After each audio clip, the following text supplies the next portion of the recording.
1933년 4월 5일 아침 8시 클리블랜드의 한 은행 지점장이 셔터를 올리려다 멈칫합니다. 밤새 유리창에 붙은 정부 공고문 한 장 때문이었죠. 지금 즉시 당신이 가진 모든 금을 국가에 반납하십시오. 거부할 시 10년 징역형 혹은 벌금 1만 달러에 처합니다.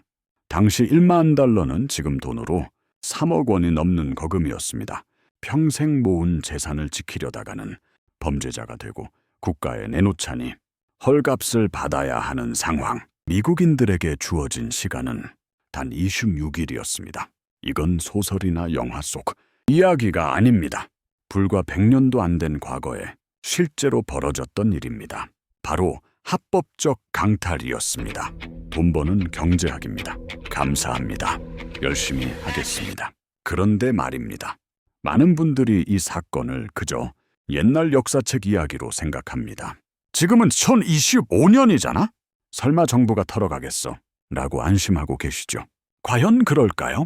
만약 제가 1933년에 울렸던 그 공습 경보가 지금 바로 이 순간 2025년에 똑같은 데시벨로 울리고 있다면 믿으시겠습니까? 지금 시장에는 아주 기이하고 섬뜩한 신호들이 감지됩니다. 금값이 온스당 4,200달러를 돌파했습니다. 은값은 1년 만에 86%가 폭등해 60달러를 넘어섰습니다. 자, 솔직해져 봅시다. 혹시 이 뉴스를 보고 와, 돈 벌어서 좋겠다 라고 생각하셨나요? 죄송하지만 완전히 틀렸습니다. 이건 축복이 아닙니다. 이것은 시스템이 비명을 지르고 있다는 뜻입니다. 정상적인 시장에서 귀금속이 이렇게 미친 속도로 동시에 폭등하는 경우는 딱 하나밖에 없습니다. 바로 화폐에 대한 신뢰가 붕괴하기 직전일 때입니다. 스마트 머니들은 이미 냄새를 맡았습니다. 그들은 알고 있습니다. 종이로 된 자산, 즉 주식이나 채권, 예금이 더 이상 안전하지 않다는 것을요. 그래서 미친 듯이 실물 자산으로 옮겨 타고 있는 겁니다. 이게 가격 폭등의 진짜 이유입니다. 역사는 거짓말을 하지 않습니다. 지난 100년 동안 전 세계 8개 국가에서 정부가 국민의 자산을 몰수하기 직전에는 항상 똑같은 5가지 전조 증상이 나타났습니다. 그리고 소름 끼치게도 2025년 오늘 이 5가지 바늘이 모두 자정을 가리키고 있습니다. 첫 번째 바늘, 감당 불가능한 빚입니다. 미국의 국가 부채는 현재 36조 달러입니다. 우리 돈으로 경 단위를 넘어섭니다. GDP 대비 129%. 여러분이 연봉을 한 푼도 안 쓰고 1년 3개월을 모아야 겨우 갚을 빚이 있다는 소리입니다. 더 무서운 건 이자입니다. 매년 갚아야 할 이자만 1조 6천억 달러입니다. 이걸 갚을 수 있을까요? 수학적으로 불가능합니다. 빚을 못 갚는 정부가 선택할 수 있는 길은 딱 하나. 돈을 찍어내거나 여러분의 돈을 가져가거나. 두 번째 바늘, 페트로달러의 종말입니다. 2024년 6월 사우디와 미국의 50년 석유 독점 계약이 조용히 종료되었습니다. 달러의 가장 강력한 방패가 사라진 겁니다. 세 번째 바늘, 수상한 움직임입니다. 작년 한 해 동안 전 세계 중앙은행들이 금을 얼마나 사들였는지 아십니까? 무려 1,037톤입니다. 그들은 공식 석상에서는 금을 구시대의 유물이라 비웃습니다. 그런데 뒤로는 사상 최대 규모로 금을 쓸어 담고 있습니다. 그들은 알고 있는 겁니다. 달러의 유통기한이 끝나간다는 걸요. 네 번째, 통제 불능의 군사비. 다섯 번째, 은행 시스템의 불안정. 이 모든 지표가 가리키는 결론은 하나입니다. 정부는 곧 특단의 조치를 취할 수밖에 없습니다. 에이, 새 얼마, 이 G1세기에 금 내놓으라고 하겠어. 맞습니다. 그렇게는 안 합니다. 물리적으로 뺏는 건 비효율적이죠. 그래서 그들은 이번엔 훨씬 더 세련되고 잔인한 방법을 준비했습니다. 여러분이 잠든 사이에 계좌가 시스템 안에서 조용히 잠가질 것입니다. 여러분의 자산을 노리는 보이지 않는 손. 과연 그들은 어떤 방식으로 2025년판 강탈을 준비할까요? 100년간 8번 반복된 부의 강제 이전 프로세스를 낱낱이 해부해 드리겠습니다. 많은 분들이 묻습니다. 미국이 설마 그러겠어? 우린 민주주의 국가잖아. 과연 그럴까요? 제가 보여드릴 데이터를 보면 그 믿음이 얼마나 위험한 도박인지 깨닫게 되실 겁니다. 지난 100년 동안 전 세계 8개 국가에서 정부가 국민의 금을 강제로 가져간 사건은 공식적으로만 10번입니다. 독재든 민주주의든 전쟁 중이든 평화롭든 상관없었습니다. 정부가 국민 주머니를 터는 방식은 놀랍도록 똑같은 4단계 패턴을 따랐습니다. 마치 서로 짠 것처럼 말이죠. 가장 완벽했던 범죄 현장, 1933년 미국을 봅시다. 단순히 금을 뺏겼다. 아닙니다. 진짜 핵심은 가격표 바꿔치김에 있습니다. 당시 정부는 여러분의 금을 온스당 20달러 67센트에 강제로 사들였습니다. 국가 위기니까 협조해라 라면서 말이죠. 시민들은 눈물을 머금고 금을 내놨습니다. 그런데 정확히 9개월 뒤 무슨 일이 일어났을까요? 정부가 금의 공식 가격을 온스당 35달러로 기습 인상해버립니다. 이게 무슨 뜻일까요? 정부는 20달러 주고 뺏어가서 자기들 창고에 넣자마자 자, 이제부터 35달러야 라고 선언한 겁니다. 앉은 자리에서 69%의 수익을 챙긴 겁니다. 반대로 정부를 믿은 시민들은 하룻밤 사이에 자산 가치의 69%를 도둑 맞은 셈입니다. 정부는 이 차익으로 마음껏 달러를 찍어냈고 인플레이션의 고통은 고스란히 국민들의 몫이었습니다. 미국만 그랬겠지 라고 생각하십니까? 천만에요. 이 강탈의 알고리즘은 국경도 이념도 없습니다. 나치 독일은 전쟁 자금으로, 영국은 파운드화 방어 명분으로, 프랑스, 호주, 인도, 이탈리아, 리스트는 끝이 없습니다. 이 10가지 사례를 관통하는 단 하나의 진실이 있습니다. 정부가 금을 탐내는 이유는 금 자체가 좋아서가 아닙니다. 정부 화폐의 실패를 감추기 위해서입니다. 여러분이 금으로 도망가면 화폐가 붕괴하니까 비상구를 폐쇄하는 겁니다. 여러분이 배에 남아있어야 빚을 떠넘길 수 있으니까요. 자, 다시 2025년입니다. 지금 상황이 그때와 다를까요? 1933년 미국의 부채 비율은 고작 40%였습니다. 지금은 몇 프로죠? 개무met 9%입니다. 그때보다 빚의 무게가 3배나 더 무겁습니다. 이 거대한 빚더미 위에서 정부가 선택할 수 있는 카드는 역사적으로 딱 2가지뿐입니다. 첫째, 국가 부도 선언. 둘째, 인플레이션과 금융 억압. 돈을 무제한 찍어서 빚을 녹여버리는 겁니다. 그런데 돈을 찍으면 여러분이 금으로 도망가겠죠. 그래서 도망가지 못하게 막는 작업이 선행됩니다. 이것이 지난 100년간 8번이나 반복된 필연입니다. 그들은 항상 그럴싸한 4단계 시나리오를 썼습니다. 1단계, 위기를 조장하고 2단계, 소유를 범죄로 만들고 3단계, 헐값에 강제로 뺏고 4단계, 화폐를 쓰레기로 만든다. 이 알고리즘은 단 한 번도 실패한 적이 없습니다. 그리고 지금 2025년, 우리는 이미 1단계를 지나 2단계를 향해 질주하고 있죠. 그들이 이번에는 어떤 현대적인 무기를 쓸까요? 과거의 물리적 강탈과는 차원이 다른 2025년 버전 디지털 강탈 메커니즘. 여러분의 계좌가 어떻게 합법적으로 인질이 되는지 다음 파트에서 집중해 주십시오. 범죄 영화를 보면 은행 강도들은 치밀하죠. 하지만 진짜 거대한 강도들은 복면을 쓰지 않습니다. 양복을 입고 법을 만들고 애국심을 호소합니다. 지난 100년간 8개국 정부가 국민 주머니를 털어갈 때 쓴 4단계 약탈 알고리즘, 그 비밀 매뉴얼을 공개합니다. 이 순서를 알면 지금 우리가 어디쯤인지 보일 겁니다. 1단계, 위기의 조장. 정부는 평화로운 시기에는 절대 금을 건드리지 않습니다. 명분이 없으니까요. 그래서 그들에게는 거대한 위기가 필요합니다. 1933년엔 대공황이었죠. 국가 비상사태다. 경제를 살리려면 협조해라. 뉴스가 시끄러워지고 국가가 위기다라는 말이 들리기 시작하면 그건 그들이 장갑을 꼈다는 신호입니다. 2단계, 소유의 범죄화. 위기라는 무대가 세팅되면 법이라는 무기를 꺼냅니다. 어제까지의 성실한 저축을 하루아침에 범죄로 규정하죠.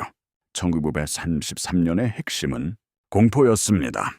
금을 안 내놓으면 10년 징역, 벌금은 지금 돈 3억 원, 평생 모은 재산 지키려다 범죄자 취급을 받는 겁니다. 소액은 눈 감아주면서 진짜 큰 돈을 가진 금고만 정밀 타격하는 겁니다. 3단계 헐값 매수. 이제 시민들은 겁에 질려 은행으로 달려갑니다. 진짜 돈인 금을 주고 종이 약속을 받아오죠. 정부는 이렇게 말합니다. 우리는 공정한 가격을 쳐준다. 시민들은 안도합니다. 그래도 돈은 준? 하지만 이게 바로 사기극의 클라이맥스였습니다. 이것은 거래가 아닙니다. 강제된 손해입니다. 4단계 가치 재평가. 금이 국고로 들어오자마자 정부는 마법을 부립니다. 금 가격을 35달러로 69% 기습 인상합니다. 정부는 여러분에게 10달러 주고 금을 가져가서 그 금으로 35달러를 새로 찍어낸 겁니다. 단순히 가격표만 바꿔서 통화량을 69% 늘린 거죠. 그 결과 발생한 인플레이션은 고스란히 시민들이 떠안았습니다. 이 알고리즘의 진짜 목적 보이십니까? 단순히 금이 탐나서가 아닙니다. 인플레이션을 일으킬 권리를 얻기 위해서입니다. 금이 없으면 돈을 못 찍으니까 여러분의 금을 뺏어서 빚을 녹여버린 겁니다. 결국 부는 사라지지 않습니다. 단지 이동할 뿐입니다. 시민의 주머니에서 정부의 금고로 말이죠. 자, 1933년의 작전은 성공적이었습니다. 하지만 한 가지 아쉬움이 있었죠. 사람들이 금을 숨겨서 100% 회수하지 못했거든요. 그래서 2025년 그들은 완벽한 그물을 준비했습니다. 이제 쇠지렛대 들고 안방을 털러올 필요가 없습니다. 클릭 몇 번으로 자산을 가두는 디지털 감옥이 완성됐으니까요. 여러분의 계좌가 어떻게 합법적으로 잠기게 되는지 다음 파트에서 그 디지털 덫을 공개합니다. 1933년엔 쇠지렛대로 은행 금고를 털었습니다. 하지만 2025년은 다릅니다. 물리적 압수는 너무 시끄럽고 저항이 심하니까요. 그래서 전략을 바꿨습니다. 금을 뺏을 수 없다면 돈을 묶어버리면 된다. 여러분의 경제 활동을 24시간 감시하고 통제하는 디지털 감옥을 만든 겁니다. 지금부터 피할 수 없는 4가지 현대적 덫을 공개합니다. 첫 번째 덫, CBDC. 중앙은행 디지털 화폐입니다. 정부는 편리하다고 홍보하죠. 하지만 그들이 숨기는 핵심은 바로 프로그래밍입니다. 이게 무슨 뜻일까요? 지금 지폐는 어디든 쓰지만 CBDC는 정부가 승인 안 하면 사용이 불가능합니다. 여러분이 금을 사려는 순간 헤어가 되지 않은 품목입니다. 라며 결제가 거부될 겁니다. 돈이 아니라 정부의 허락이 필요한 쿠폰이 되는 겁니다. 두 번째 덫, 징벌적 과세. 굳이 압수하러 안 옵니다. 대신 이렇게 선언하겠죠. 금 소유는 자유입니다. 단 팔 때 세금 90% 내세요. 금값이 올랐다는 이유만으로 팔지도 않았는데 세금 내라. 결국 세금 내려고 금을 헐값에 팔아야 합니다. 뺏어가는 게 아닙니다. 스스로 갖다 바치게 만드는 합법적 강탈입니다. 세 번째 덫, 자본 통제. 경제가 무너질 때 사람들은 돈을 해외로 뺍니다. 그때 출구가 봉쇄됩니다. 그리스 사태 기억하십니까? 하루 인출 한도 8만 원. 해외 송금 전면 금지. 내 돈인데 내가 못 뽑습니다. 클릭 한 번으로 전송되던 돈이 승인 대기 중이라며 묶입니다. 무너지는 경제와 함께 수장되도록 강제되는 겁니다. 네 번째 덫, 베일인. 이게 가장 충격적입니다. 바로 여러분의 은행 예금. 은행이 망하면 정부가 세금으로 구해줄까요? 그건 옛날 얘기입니다. 이제는 룰이 바뀌었습니다. 은행이 망하면 예금자 돈을 뺏어서 갚습니다. 법적으로 예금은 은행에 빌려준 돈이거든요. 은행이 망하면 여러분은 돈 떼인 채권자가 됩니다. 내 예금이 강제로 휴지 조각 주식이 되는 마법. 이게 이미 법으로 통과된 베일인 조항의 실체입니다. 1933년엔 금을 뺏겼지만 지금은 탈출할 권리를 뺏깁니다. 이 4가지 덫은 준비 끝났습니다. 출구는 서서히 닫히고 있죠. 그럼 이 거대한 덫은 언제 작동을 시작할까요? 모든 데이터가 가리키는 운명의 타임라인, 그리고 우리가 살아남을 방법, 다음 파트에서 공개합니다. 설마 나라가 망하겠어? 라고 생각하십니까? 이건 믿음의 문제가 아닙니다. 수학의 문제입니다. 계산기는 거짓말 안 하니까요. 이미 확정된 청구서들의 날짜를 공개합니다. D-Day 현 2014년 6월 이미 지났습니다. 50년 된 페트로달러 협정이 조용히 종료되었습니다. 달러의 절대 권력이 무너진 겁니다. 그 틈을 타 중앙은행들은 미친 듯이 금을 사들였죠. 달러는 끝났다는 걸 자기들끼리 아는 겁니다. D-Day 2, 1654의 17년. 진짜 충격은 올해부터입니다. 상업용 부동산 대출 만기가 쓰나미처럼 몰려옵니다. 은행들이 줄도산하면 정부는 또 돈을 찍어낼 겁니다. 그 인플레이션 청구서는 여러분 식탁 물가로 날아오죠. 이 와중에 소름 돋는 신호, 바로 응답 폭등입니다. 1년 새 90% 가까이 올랐습니다. 스마트머니가 탈출했다는 가장 확실한 증거입니다. D-Day 3 2028년. 시스템이 무너지면 사람들은 도망가려 하겠죠. 그래서 디지털 자물쇠를 이 시기에 완성합니다. 디지털 달러, 디지털 유로, 현금이 사라지는 세상. 1원 한 푼까지 감시당하는 세상. 이 시스템이 2028년이면 전면 가동될 확률이 높습니다. 그리고 2030년대 우리는 수학적 한계에 도달합니다. 빚이 50조 달러를 넘습니다. 이자만 1조 6천억 달러. 세금 다 털어도 이자 못 갚아요. 정부에겐 세 가지 길뿐입니다. 1. 파산 선언, 국가 부도. 2. 긴축, 세금 폭탄. 3. 인플레이션, 돈 복사. 정치인들은 죽어도 1번, 2번은 안 고릅니다. 남은 건 오직 3번. 돈을 무한대로 찍어서 돈 가치를 쓰레기로 만드는 것. 빚은 갚았는데 내 돈은 휴지가 됐네? 이게 지난 100년의 역사였습니다. 타임라인은 명확합니다. 위기는 시작됐고 2025, 통제는 구축되고 2026, 폭탄은 터집니다. 2030. 그냥 앉아서 당해야 할까요? 아닙니다. 살 길은 분명히 있습니다. 1933년에도 승자는 있었으니까요. 지금부터 그 생존 전략을 공개합니다. 마음을 가볍게 먹으세요. 자산에 화재보험 든다고 생각하시면 됩니다. 전략 1. 종이금, 비시스, 실물금. 평상시엔 ETF가 편합니다. 수수료 싸고 빠르니까요. 하지만 위기가 닥치면, 거래소가 문 닫으면 끝입니다. 화면 속 숫자는 10억인데 내 손엔 0원일 수 있습니다. 그래서 제안합니다. 자산의 15, 20% 정도는 내 손에 쥘 수 있는 실물로 가지고 있으십시오. 내가 만질 수 없다면 내 것이 아니다. 이게 위기 땐 생명줄입니다. 전략수, 어디에 숨길까? 은행 대여 금고가 안전하겠지. 죄송하지만 1933년에 정부가 제일 먼저 턴 곳이 바로 은행 대여 금고였습니다. 가장 안전한 곳이 가장 털기 쉬운 맛집이었던 거죠. 리스크 관리의 핵심은 분산입니다. 은행만 믿지 마세요. 개인 금고나 사설 보관소로 장소를 나누셔야 합니다. 전략 3. 디지털 발자국 지우기. 나중에 세금 90% 안 내려면 애초에 기록이 안 남는 게 유리할 수 있습니다. 합법적인 테두리 안에서 익명성을 확보하십시오. 그게 진정한 소유권입니다. 자, 선택의 시간입니다.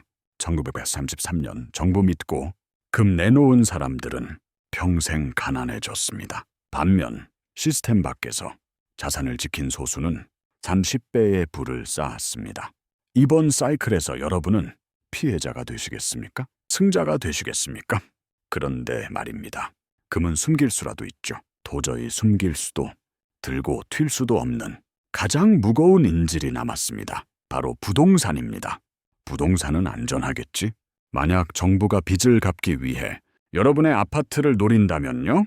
다음 영상에서 부동산은 안전한 도피처인가? 아니면 불타는 감옥인가?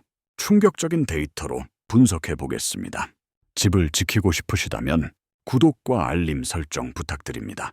돈 버는 경제학 동영이었습니다. 구독과 좋아요는 제게 큰 힘이 됩니다. 댓글도 큰 힘이 됩니다. 감사합니다.